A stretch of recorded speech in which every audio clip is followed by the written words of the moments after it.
Hey, what do you say there, people? It's Frank Rizzo. Rizzo. Open your f***ing ears, jackass. You're listening to the Vinyl Guide with Nate. This bastard here, I tell you what. Last week, I broke a record off his fucking head. He was out in space for a week. I asked him, did he remember? He says he didn't remember. So who knows better than Nate? All right, people. Welcome to the Vinyl Guide, the podcast for record collectors and music nerds. Here's your host, the biggest record nerd of them all, Nate Goyer. Well, hey everyone, it's Nate. It's episode 529 of the Vinyl Guide, the podcast for record collectors and music nerds. And I just arrived back home. I've been traveling around, went to the U.S., went to Las Vegas, went to Miami, went to L.A., saw a bunch of friends, hung out a bit. Had some sessions at the Punk Rock Museum. Did the SNFU Roundtable. Maybe you guys heard episode 528 with those guys. Had a great time. I mean, fantastic trip. But I came home and I immediately got sick. I'm still struggling a bit at the moment. I'm kind of getting too old to travel at such a pace. But I did it. It's done. And now I'm taking the lessons learned. But I wanted to share this interview. It's a great one. I've always wanted to have Johnny Brennan of the Jerky Boys on the show. I love the Jerky Boys. You guys remember them. Yeah, the phony phone calls, the irate tile man, Frank Rizzo trying to find a job. Those tapes were circulating around my neighborhood in the late 80s and 90s and early 90s, and I know them all by heart, those phone calls. And I was very keen to get the story firsthand, hear Johnny's thoughts, hear those voices again. And man, Johnny is such a funny dude. I hope you all have fun with this one. He's on Family Guy. He does the voice of Mort and a few other characters. And look, if you want to get a cameo from him, you could check out the link in this episode page. It's a great idea to grab one of those as last-minute gifts, especially if you're a slacker like me. You could probably get a few and check off people on your gift list.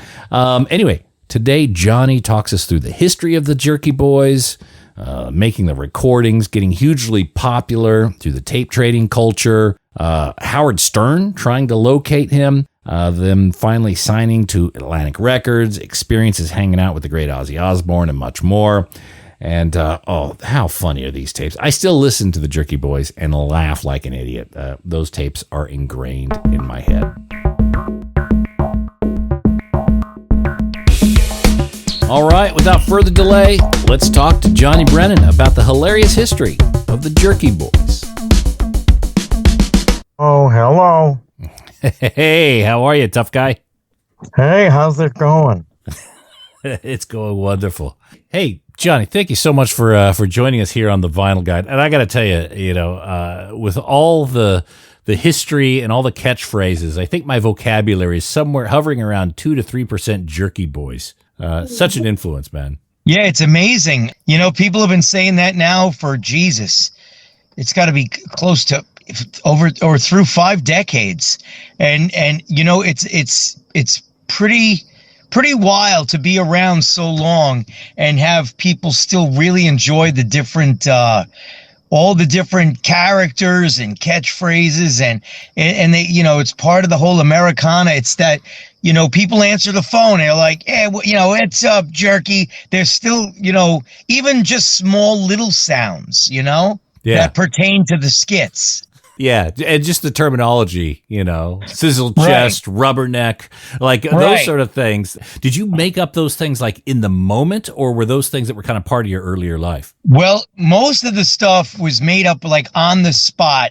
Like I always believe like in the spontaneity and the wackiness, and that's always what made the Jerky Boys. That's what separated it from everything else. When I was on Conan O'Brien years ago, I said to him, he said the same thing. He's like, man, I just love how, you hit people with the tough guy and this and that. And I said to him, I said, Frank Rizzo didn't come up with the term tough guy.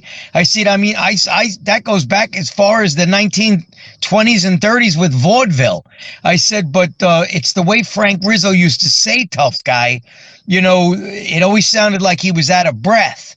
And I thought people thought that was hilarious, the way Frank would use tough guy. But there's a lot of words that are Jerky Boys completely made up off the cuff, like milky liquor and sizzle chest. skid plate. Now I know skid plate is a thing, but it was actually used, to define somebody, or, what's up there, skid plate? Just, all the wacky, crazy, there's a bunch others, like ass neck, and, they're not coming to mind but there's a whole shit ton of them. Oh my God, that's so funny. I have no idea what a sizzle chest is, but again, it's part of the vocabulary now. Right. So let's kind of go back to the early days. Now, the tapes. Now, I grew up in California, and the tapes got to me before the CDs and I guess the official releases, right? So how did that whole tape system start? Do you know where kind of ground zero was that kind of got those tapes out there? Yeah, it's a long time ago. What happened was, I was doing these things for my brothers. I'm the oldest of 5 children, and back in the 60s and stuff, and back in those days we were very kind of creative. You know what I'm saying? If you didn't have something to do back in those days, my father would say something like, go outside and find something to do. I'll put a boot in your ass. And that's what, so you always, if you weren't building something or taking something apart, I was always coming up with wacky shit. But I was more involved with physical pranks than I was with, the whole phone call stuff. But it was the characters. I was doing characters on tape back in the 60s, and I was doing sports announcers. Me and a buddy of mine, and to this day, funny enough, I still know the same guy. And I was just making shit up, doing fake sportscasting. And at the time, I think I was only 8 or 9 years old, 10 years old. And, so it was always a part of, stuff that, was in my head. And so later on, as I was getting older, I was looking to pick up a pickup truck. And back in those days, we had a thing called the bylines. Do you remember that? No. What is it, the used paper, right. Classified ads? It wasn't as big as a newspaper. It was like a want ads, but it was small little pamphlet, and it was all like a tiny magazine, and it had all sorts of things. That's why they called it the bylines. They had cars, trucks, they had furniture. So anyway, and I had that in my room because I was looking for a truck, and I had a boombox on my. This is.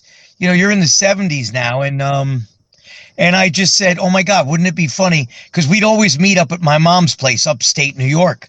And I said, it'd be funny if I, get, some of my characters on tape, fucking around with people, and, just, so that's what I did. I started, just doing these different voices and characters, and all the characters are based on family members or friends. Mm-hmm. So instantly when I picked up the phone, I knew where I was going with this stuff. So, in other words, if I was going to be a pissed off guy, I knew I was going to be doing my dad, and that turned into Frank Rizzo. And the other one where I'm just like, oh, hello. Yes. Hi. And, obviously I said, that's my mom, and so on and so forth. But, so I did all this stuff, and then Kamal would come over back in the early 80s, I believe it was, and he would start listening to these tapes that pretty much I didn't even really remember or think about. And he thought that they were the funniest things that he ever heard, ever.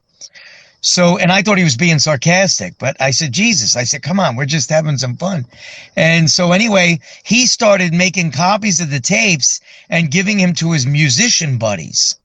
And because Kamal was a great bass guitar player, and he was playing in bands all over New York City, down in the Village and whatnot. So he started handing them out to these other really good musicians.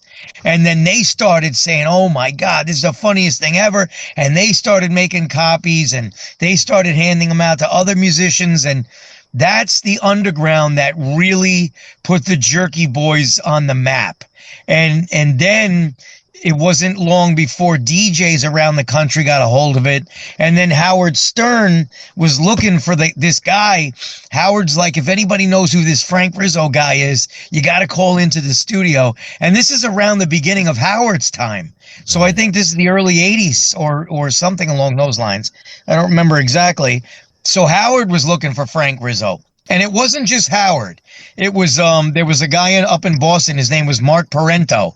He was like the Howard Stern of the whole Massachusetts, up in that area.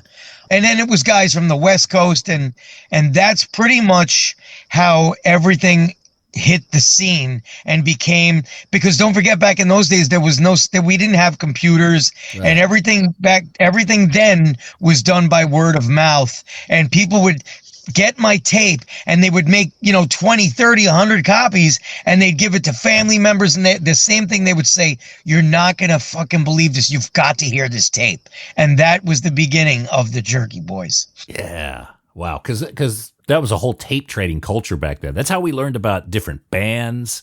I think Metallica even credits the tape trading culture for kind of getting them on the map and getting them around the country fairly quick. So Jerky Boys were straight up there. Now, the name Jerky Boys, that wasn't the original name. Was that just kind of picked up because of the Irate Tile Man kicking off? Yeah, my mom actually came up with the name, the Jerky Boys. It didn't even cross my mind. Back so the record was on the streets, and the record was being sold on a small scale, let's say, really, really tiny scale. So then Atlantic Records, Ahmet Ertegun, the same guy that signed Led Zeppelin, he heard about this crazy cult thing called the Jerky Boys. So they scoffed it up. So it was Atlantic Records. And I believe that was sometime around 91 or 92. And they said, Ertegun, he was like, look, I've never heard anything like this. This is a 1 in a million thing. Let's just get rid of all the names and all the numbers, phone numbers, and any of the dead space. Let's tighten it up. And he said, this is going to be the next big thing. And so now, I believe it was 92 or something, maybe 91. He said now we have an official release on Atlantic Records. Right. Now you're talking. So now it's huge. So now this is the big time. So that's that's when this thing just started, because everyone was so happy now, because they said they had a copy of the cassette tapes, right?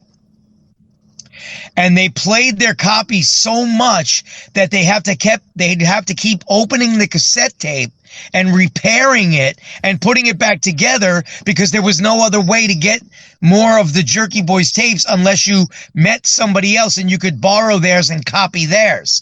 But nobody wanted to lend them out. So when the thing finally came out with Atlantic Records onto a CD, everybody was so relieved, because and the thing went gold like in just weeks. It was gold. It stayed on the Billboard Top 100 for, I think, some ridiculous number, like a year or two, maybe 3 years. I don't remember, but I know it was even probably more than that. It broke all statistics for comedy. It was number 1 in Billboard magazine, Heat Seekers. So it broke all kinds of, but when it hit the scene with Atlantic Records, now everybody was like, holy crap, man. It was like the Jerky Boys really arrived, So prior to that, it was, and correct me if I'm wrong, it was known as the Subjectivists League. Is that? Oh, you're talking about the name? No, the name. I'm sorry, I got off track there. The name of the Jerky Boys was it was known. It was circulating. It was New York Times said it was the largest bootleg in history ever, and they even said it was larger than a Grateful Dead bootleg. And because everybody knows the Grateful Dead bootlegs, but that's how they said it was that incredible. And the New York Times. So with it being that, so now we got to come up. They're asking me, Johnny, we're going to have the official release. This is where I lost my train of thought. The official release with Atlantic, we need to have a name for this thing. And I was like, oh my God. Okay, I said, I know on the street people are calling it the Auto Mechanic tapes. People are calling it the Brett Weir tapes. People are calling it the Frank Rizzo tapes. There was a ton of things that people were calling it. And now I'm on the phone in the kitchen, right outside the door by the kitchen, and my mom's washing the dishes. And I'll never, as long as I live, I tell this story 1,000 times. My mom was overhearing the conversation, and she goes, why don't you just call it the fucking Jerky Boys? And the guys on the phone at Atlantic Records, they heard my mom, and they were like, oh my God, that's it. That's it. And I said, I even said, that's awesome. I said, thanks, Mom. I said, that is awesome. And that was how the name came to be, the Jerky Boys. And she goes, well, why wouldn't you just think of that? She goes, ever since you're a kid, she goes, you've been running around the house doing these fucking jerky characters. She goes, it's just a natural, it's a no-brainer. It's the Jerky Boys. And a funny little side note, I was having a problem coming up with the back cover. You know how nice it was when we used to have albums? Mm-hmm. I was having a hard time coming up with the back cover to Jerky Boys 3 because everything was done. It's probably my favorite Jerky Boys record. So proud of it. Had the cover done. Everything else was done. The thing was edited, finished, mastered, and I didn't have anything for the back cover. So I went over to my mom's house, not far from where I am right now. And I said, Mom, I had a cup of coffee with my mom. I said, I can't think of something, just an idea for the back cover of the Jerky Boys, the new record, number 3. And she goes, she didn't even think about it. She goes, without skipping a beat, she goes, why don't you just have Frank Rizzo sitting at a kitchen table, and from his point of view, looking down at the want ads, like what we were just talking about, the bylines. She said, looking down at the paper with a pencil in his hand, sitting at the table. And again, I was like, oh my God, that's fucking brilliant. So Sean Taggart, the artist, he said, Johnny, tell your mom that's Aces. He drew it all up, and that became the cover, the back cover for Jerky Boys 3. And I also credited my mom in the record for coming up with the back cover. So it was funny how she was very instrumental, maybe sentimental even, about, the whole growing up thing, and just, knowing that, I was a half of a fucking pancake, Well, she seems to have had maybe an untapped talent for marketing. Yeah. That's back in those days in the 60s and the late 50s. Moms were, it was funny, but it's true. She always came up with great ideas. Just fantastic ideas. So yeah, she came up with the Jerky Boys. So you have these tapes, and they're raw, and they're circulating. You got people's phone numbers on there. You got maybe even the names of their businesses on the original edits. Once you get you need to go legit. You need to kind of clean those up, right? Now, taking out the phone numbers is probably pretty straightforward, but did you have to go get clearances, go get releases, find those people that were on the other end of the phone and get their permission? Well, yes. And that also goes along with the whole thing I told you with Atlantic Records. So that was the first thing that, that Erdogan and these people at Atlantic, they were trying to figure out. Can we get in touch with any of these people? And I was very open and truthful. I said, there's no way. I said, this was done as a fluke deal for me and my brothers, to play on the weekend, upstate New York. I said, there's no way. I wouldn't even know where to begin. And now, obviously, there was some names or things like that. But Erdogan just thought it would just be easier just to take out any businesses, any phone numbers, and he said, and then we'll deal with the consequences, because he felt that what he had there was gold. And Atlantic Records would have never signed it if they didn't think this was.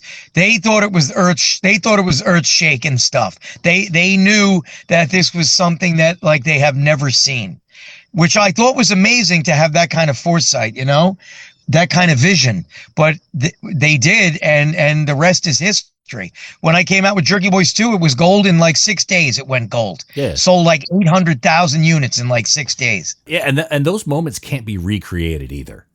I'm sure there was probably some sort of discussion like, oh, can we just kind of fake it? And it's like, no. You can't get those reactions again. No. That is lightning in a bottle. That's lightning in a bottle. And people have said that a million times, that exact term, lightning in a bottle.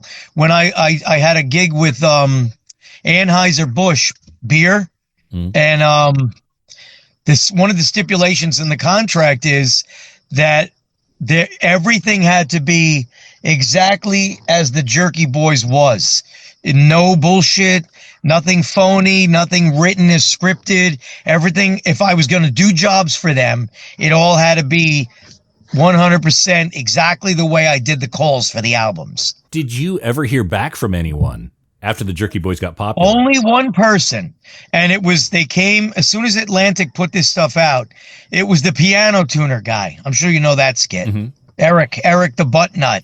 There's another one. That's another term. As soon as the guy got on the phone, he goes, "This is me." I instantly said, I don't have any idea why I did it. I said, "Yeah, the butt nut. What's going on?"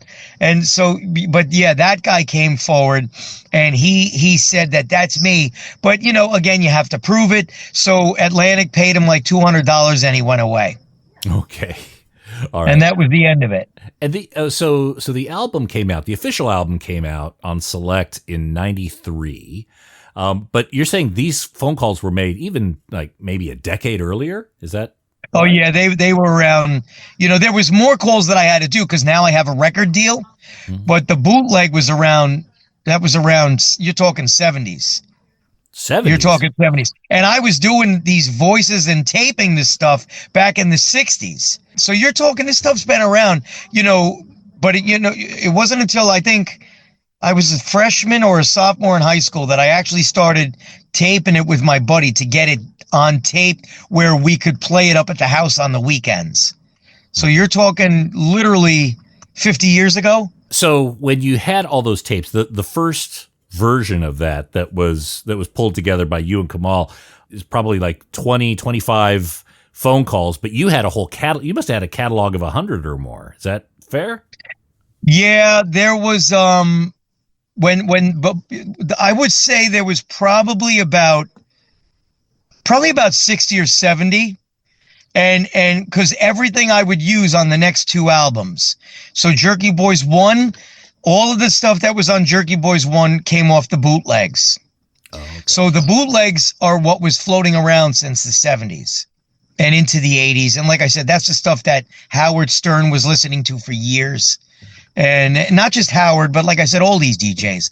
So you're talking a long, long time ago. But people, what's strange is they don't really count anything until Walt Disney Pictures came in and wanted to make a movie. So when they did that, now you're talking 1993, 94. So that's when everybody started to kind of say, "Oh, I've been listening to the Jerky Boys since 1995. Well, 1995 is when the movie came out. Mm-hmm. The Jerky Boys was around almost 20 years before that.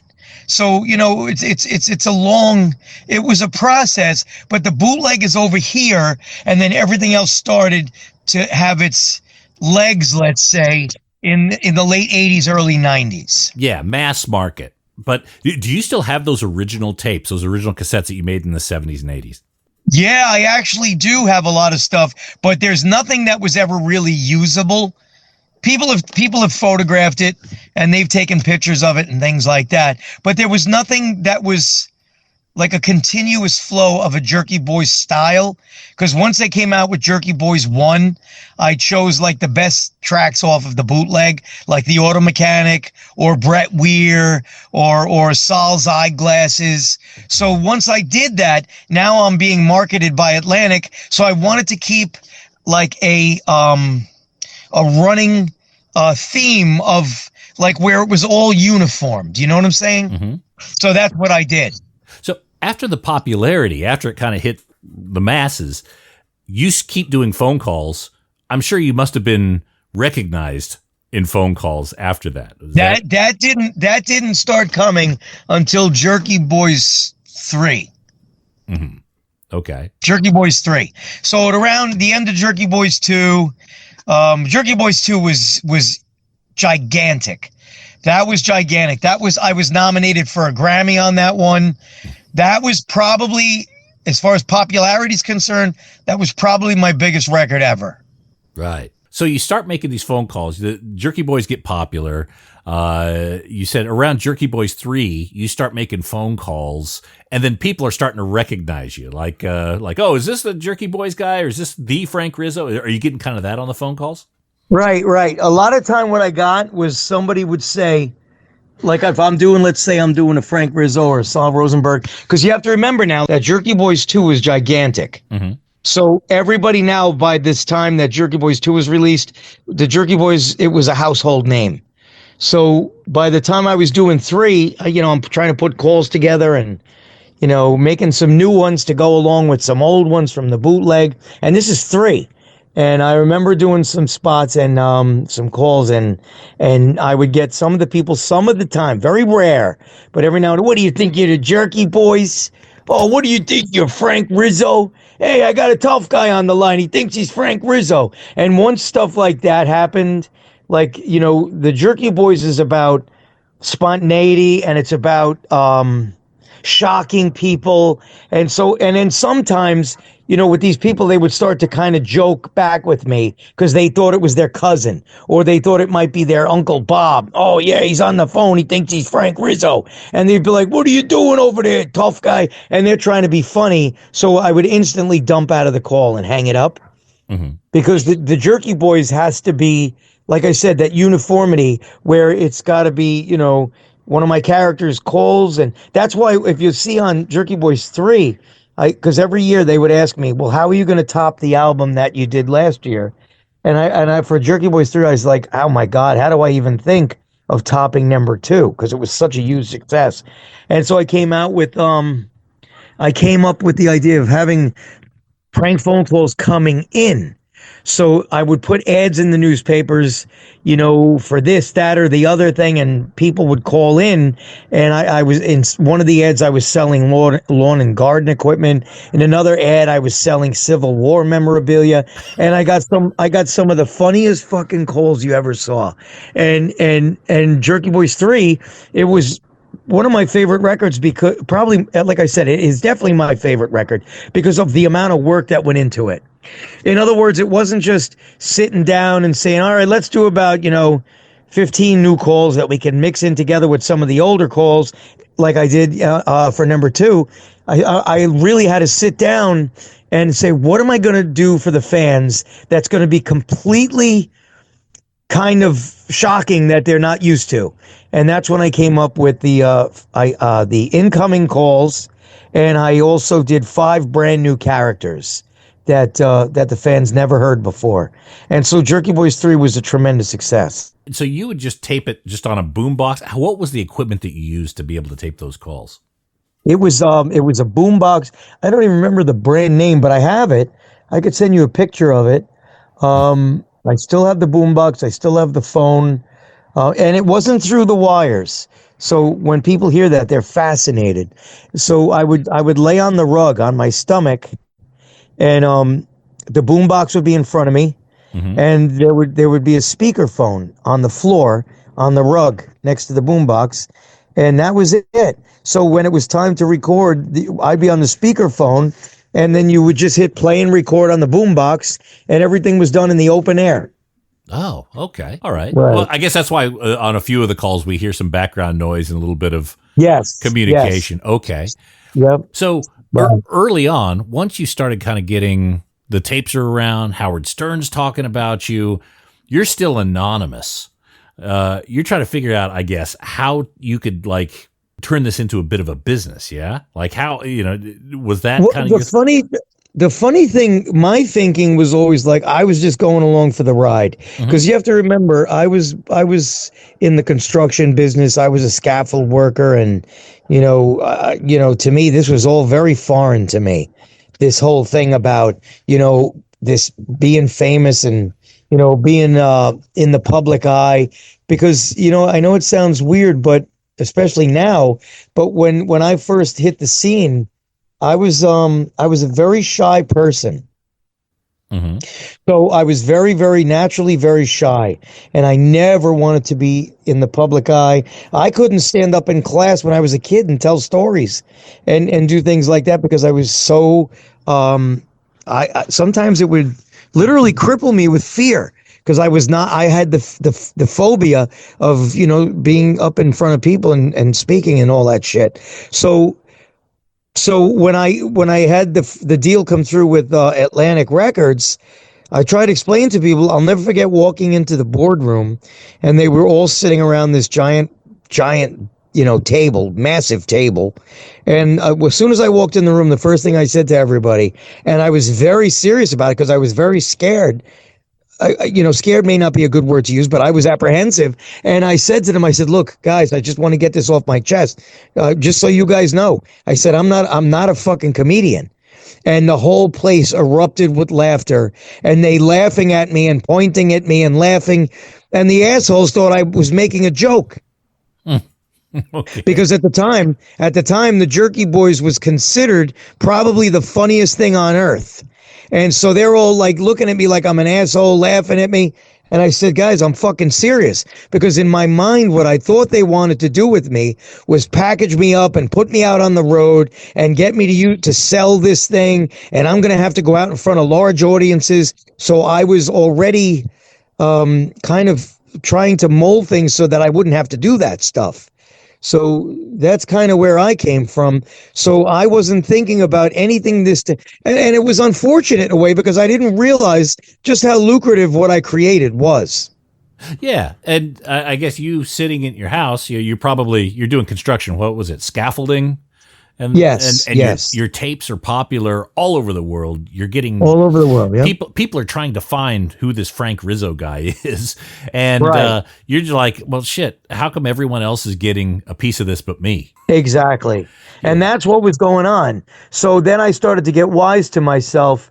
But by that time, it was a little late because contracts had already been signed, and I got into this thing as a lark.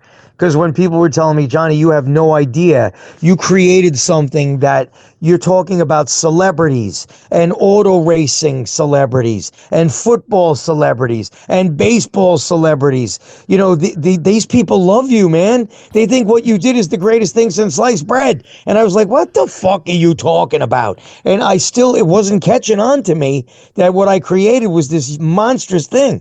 And then it was nominated for Grammy Awards and all this other shit.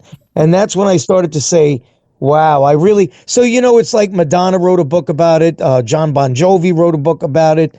How does it go? If I only know now or if I only knew then what I know now. Right.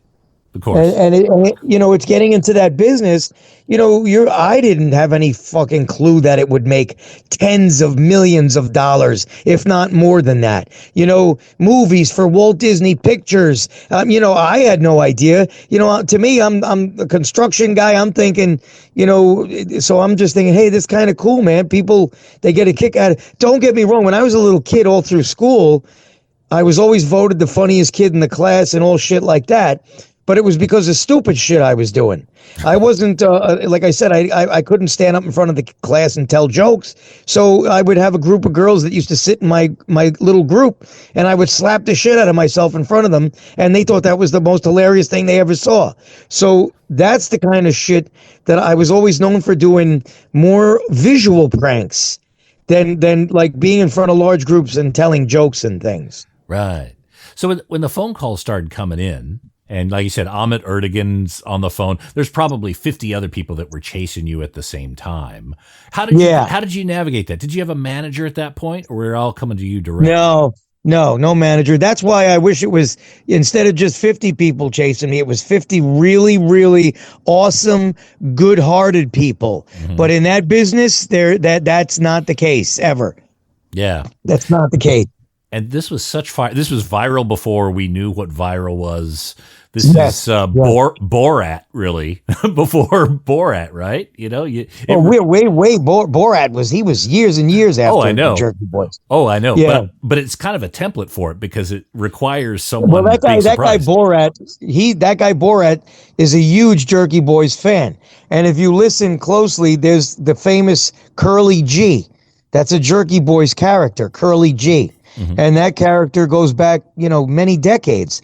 And so, when, Borat grew up listening to the Jerky Boys, Seth MacFarlane, the creator of Family Guy, grew up listening to the Jerky Boys. Adam Sandler just put me in a show. Now I'm part of his live show, and he pays homage to the Jerky Boys that, he thought it was the greatest thing since sliced bread. So, a lot of these big time, celebrities, they kind of, look today, even today, that Bill Burr, he's a huge Jerky Boys, Frank Rizzo fan, but all of these guys, though, they openly admitted that the Jerky Boys was, their biggest part of their comic, lifestyle. Mm-hmm. Now, you still making phone calls? No. Lost the spark? I don't do. What's that? You lost the spark for it? No. They asked me to do an album, they asked me 25 years to do a record. So I finally relented about, even McFarlane, Seth was saying, Johnny, you got to do a new record. So about 25 years went by, and I think it was like 2021 or so, I came out with a brand new Jerky Boys record, and it was the first brand new Jerky Boys record in almost 25 years. And it went straight to number one. It went number one on Apple, iTunes, whatever the hell you call it, Amazon Music. It was number one everywhere.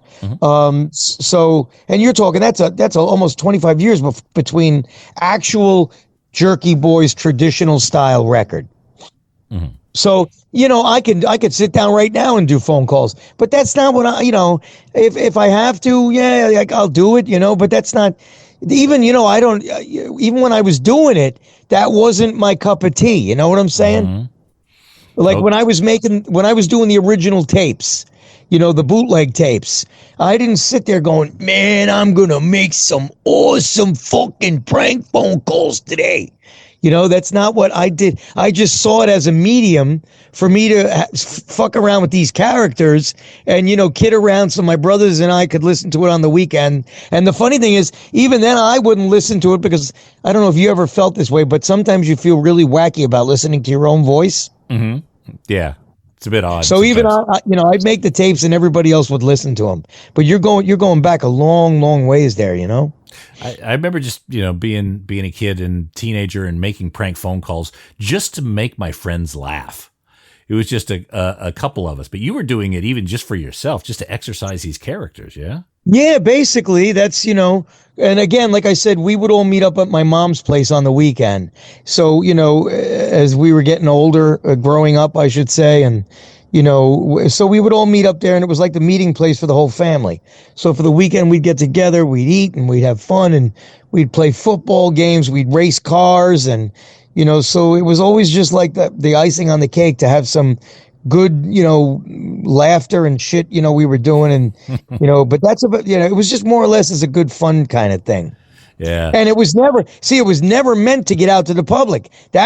I believe, I still said this, I said this over the years to all the big celebrities. I still believe that's one of the reasons why it did become so famous, is because I never meant to be famous, and I never meant for these tapes to get out to the public. I was just doing this fun, goofy thing with my characters to have my brothers and my father have a good laugh at the house. That's it. And when Kamal made the tapes and all the musicians started making tapes, it got out to the public. And sometimes you believe in there's, sometimes a happy miracle, things happen for a reason, Yeah.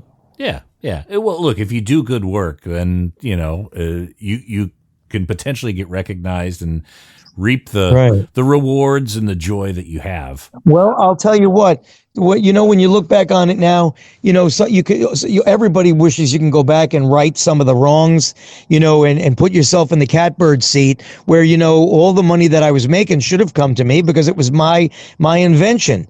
I created the Jerky Boys, and you know what it cost for me to make the Jerky Boys? 50 cents for a cassette tape. And the record company would take that 50-cent cassette tape with all my material on it and sell it to kids for $21 or whatever they were selling it for back in those days. And then the record companies got pissed off at the kids for wanting to steal everything. Well, they were too busy stealing everything. They didn't want anyone hoarding it on their actions. Right. The record companies were stealing everything they could get their fucking hands on, and then stole my tapes for 50 cents, and then went out and tried to sell a 50-cent tape, well, just because it had Johnny Brennan and the Jerky Boys and the material, and they would mark it up, to $21, I think, in most places, and come on, man, and that's the shit that would piss me off. Well, we had Tommy Chong on the show one time, and he explained something that I'd never really thought about. It's very inexpensive to record comedy. You don't have that huge upfront cost where you do with like a band. So record companies are laughing, and especially something like the Jerky Boys, it sold millions and millions. Oh my God, they couldn't believe their luck. That's right. And that's why I wish hindsight, I just wish, but to get back to what I was saying, I always wish hindsight was 20, but it's not. So anyway, but what does pay off for me is over the years, I've gotten hundreds and hundreds, probably thousands of emails saying to me that you don't know what you did for my brother, or you don't know what you did for my mom. She was dying of a brain tumor, or you don't know what you have no idea. You have helped me through some of the darkest times, Johnny. I don't know how to thank you for that. And trust me, that means more to me than fucking anything. And that's a big deal. And so now I do these cameos. I don't know if you're familiar with cameos, but are you guys in Australia? I'm sure they have. Yeah, you could do Cameo. Yeah. Yeah. So I do these cameos where people order cameos from me, and they pick the characters they want me to do. And it's like a big shout out to my brother. And you know why? Because they grew up with my stuff. Some of these guys that are ordering my cameos, it's their 40th birthday, and they literally grew up with my material since they're children. Mm-hmm. You see what I'm saying? So it's a big, big deal. And that's a really cool thing. So where can people order that? They just go to Cameo. Cameo.com/Johnny Brennan. Got it. And then they can get any of your characters, Saul Rosenberg. Whatever they want. Everything on Cameo is kind of cool because it's self-explanatory. It'll ask them what they want. It'll have instructions for Johnny Brennan. Like, it's my brother Mike's birthday. He loves Frank Rizzo. Tell Mike to go fuck himself. Whatever they want me to do. Like, it could be Saul Rosenberg. It could be, I do Family Guy. So it could be something from, my Family Guy characters, That's fantastic. No, Family Guy, you do Mort. I do Mort Goldman. I do a lot of the gay characters, but I used to do the bartender until he got killed. So I did the bartender for I don't know, I think I must have done him for almost 20 years. And Mort Goldman, I've been on with Mort Goldman for almost 21 years now. Yeah, that's excellent. And I do a lot of the other, like if they need something like a gay cow or I've done Fresca or Zima bottles, anything off the beaten path that's a wacky kind of thing. I kind of do that. You just got a little recording area in your house. They call you up. They say, here's what you say. Yeah, I do. Or there's a recording studio. I leave my driveway and it's about 30 seconds down the road. West by West Sound. They're a tremendous recording facility that they've done hundreds over the years, hundreds of hardcore bands. So they're from New York as well, but they moved upstate, and not funny enough, they're only about 30 seconds down the road from me. So you into hardcore music? What do you listen to these days, Johnny? Me, I'm a Zeppelin, the Who. I'm a guy from the 60s. I love all kinds of music. I really do, because I'm a musician. So I play guitar, I play drums, but I listen to everything. But my core stuff is, like I said, Zeppelin, stuff, Deep Purple, stuff from that era. Right. Some of the 80s bands were pretty terrific. Musician wise, they were fantastic. There's a lot of great stuff out there. And thank God I'm seeing a lot of the kids playing their instruments again today, which is fantastic. I know there was a vinyl record reissue of the first Jerky Boys a couple years ago. Are you still involved in that at all, or is that? I wish I was, man. If I was, I'd have copies of all my records in vinyl. Got it. Okay. I would love that. So you had some time with the great Ozzy Osbourne. Yes. With his passing, he's in the movie, the Jerky Boys movie. What are some of your memories of Ozzy? We had such a great time. Such a great time. Ozzy, I always tell the story when I was in my honey wagon. That's these little rooms that they let you sleep in while you're getting ready to shoot and stuff. And it was like, I don't know, it must have been about 6 a.m. And they must have just brought Ozzy in, and I didn't know it. And I was sleeping off. I tied one on the night before. We were all partying. And so I'm sleeping in my little honey wagon room, and I hear all kinds of talking and laughter on the steps of my little honey wagon. And I'm kind of getting pissed off because I need a little sleep. And I think it was like I said, 6 a.m, and I go over nice and quietly to open the louvers of the door. I'm like, who the fuck is out here yapping away? And I open the louvers, and less than a foot away from my hand is Ozzy Osbourne. And I was like, holy shit, it's fucking Ozzy. Because I knew he was coming on set, but I didn't realize he was going to be standing outside my fucking door talking to my wife, and they're all outside yucking it up. So I threw cold water on my face, and I turned around. I went back out the door, and Ozzy's like, there he is. And we, from that minute on, we just hit it off. Like, we would ride back and forth together in the limo, me and Ozzy. And so we had so many stories to tell each other. And Ozzy's just a wonderful, wonderful guy. Anybody who ever got a chance to spend time with Ozzy, and just, he's the farthest thing. His whole shtick was the Prince of Darkness. Mm-hmm. But Ozzy couldn't have been farther. If you got a chance to know him, Ozzy was one of the warmest, kindest, funniest, naturally funniest people I ever met. I've heard that impression from so many people. And this isn't just because he passed. Everyone's being nice. Everyone said he's genuinely one of the best blokes. That's exactly right. That's exactly right. And I can tell you, I spent a week with him. He was truly one of the good guys. And in this business, you don't see any of those. But he was truly one of the good guys. And the stories we would we had each other rolling. But he was just a genuine, wonderful guy. Wonderful guy. So what do you know about Johnny B, Traveling Piano Man? I don't know. No? Okay. There's a couple of records, Johnny B, Traveling Piano Man, that appear to be credited to you. Must have been really? Different Johnny Brennan. I don't know. I mean, is it a comedy thing? No, I don't know. It's just these records from the U.S. that I guess there's another Johnny Brennan that seemed to be credited. So sometimes they get the wires screwed up. Yeah, well, that's the kind of thing that you got to be careful about, because when I was known all over the place as Johnny B, and then they told me when I became famous that I wasn't allowed to use it. That's my name. And they told me I wasn't allowed to use it. So I had to just go and I had to start using Johnny Brennan, my full name. Because there was some guy up in Canada that I think he was doing children's books or something like that. And his name, he was using Johnny B. You know what? I'll send you the link and you can see if that's the guy, because that's Johnny B. That was his name. Yeah. Johnny, thank you so much for coming on the show. And it's an absolute pleasure. You're such a hero to me. I mean, look, every industry has their legends. Basketball's got Michael Jordan, golf's got Tiger Woods. When it comes to prank phone calls, it's Johnny Brennan. So absolute honor to have you on the show, man. Everyone go to Johnny's Cameo account. I'll put links in this episode page. Order some shit for your loved ones. They'll absolutely die laughing. Before I go, yeah, I just want to say a huge shout out to all my fans all over the world. I want to say a big shout out, especially to my fans in Australia.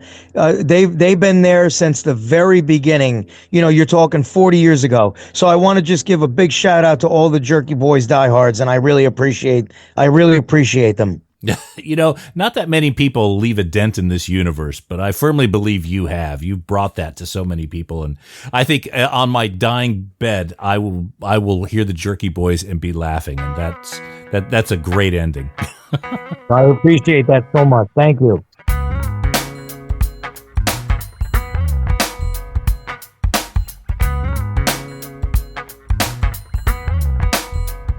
I hope you liked that interview there, tough guy. Yeah. One of the proudest moments of being a father was when my kids got old enough that I could introduce them to the Jerky Boys, and I probably went a little bit too early with that. But anyway, they've since caught up, and we enjoy them together. Again, Johnny does cameos. Grab one from him. Those are hilarious. Make great last-minute gifts. And anyway, viva le Jerky Boys. I'm glad they have that place in history and my heart. And that's it for this episode of The Vinyl Guide. Thank you so much for tuning in. Appreciate everyone who's leaving positive reviews on Apple Podcasts and Spotify. Those of you who are sharing these episodes on social media, that's appreciated. Especially you absolute dead set legends who are supporting us on Patreon, patreon.com/Vinyl Guide. That is very much appreciated, and we'll be back shortly with another episode. So until we talk next time, you all behave yourselves, and thanks again for listening to the Vinyl Guide podcast. Cheers.